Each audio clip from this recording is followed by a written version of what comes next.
An innocent D.C. student sitting in her class is grazed by a bullet during a shootout that happened on the street last week outside Dunbar High School. And just 2 weeks before that, 5 high schoolers were shot during a senior skip day party at a Greenbelt park. These are just 2 of just several recent violent incidents involving youth in the DMV.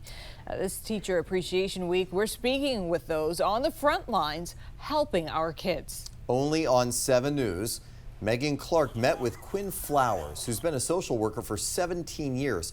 12 of those at Roosevelt High School in D.C. Megan?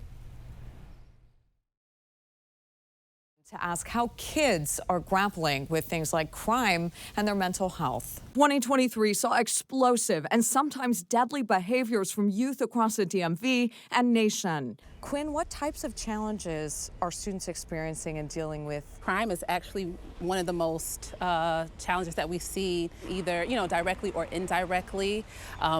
On their way to school, on their way, from school, having to navigate that has been a huge challenge. Sometimes crime breaching school walls. Just last week, a student grazed by a bullet while sitting in her world history class inside D.C.'s Dunbar High School.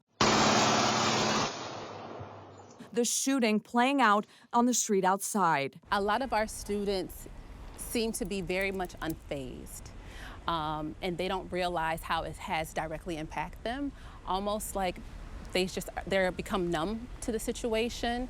So if you ask them directly, like, how are you doing, how are you feeling because of this, they'll say, oh, I'm okay, oh, I'm good. So, they really are numb to the situation because it happens so often, which is really sad. Some other students, for instance, are very concerned with their safety, and sometimes they become too preoccupied with that, and then they develop some kind of anxious behaviors around that as well. What are some of the mental health challenges? Depression, anxiety.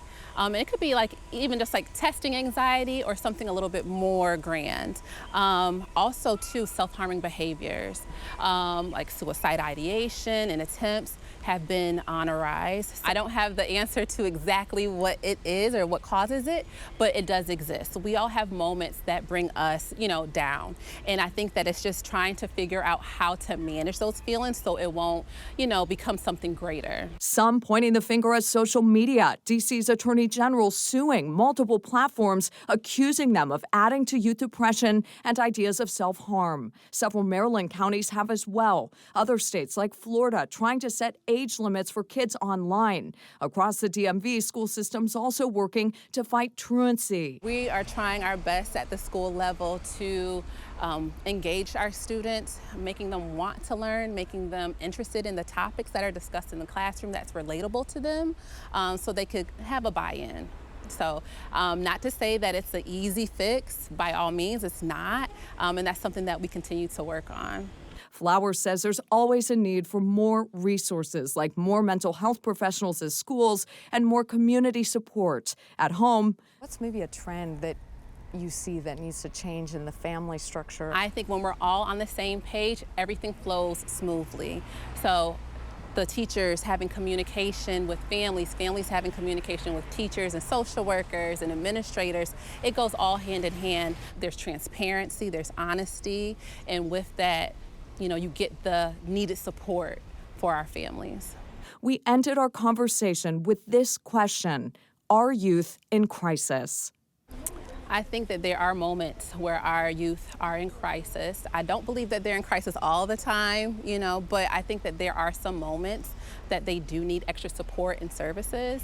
And when that does happen, just to be, open to receive those services and take away the stigma when it comes to mental health. Our talk just scratched the surface of the work school staff do. Flowers says the positive here is that youth are reaching out and they are aware there are resources available to get them the help that they need. Reporting in studio, Megan Clark, 7 News.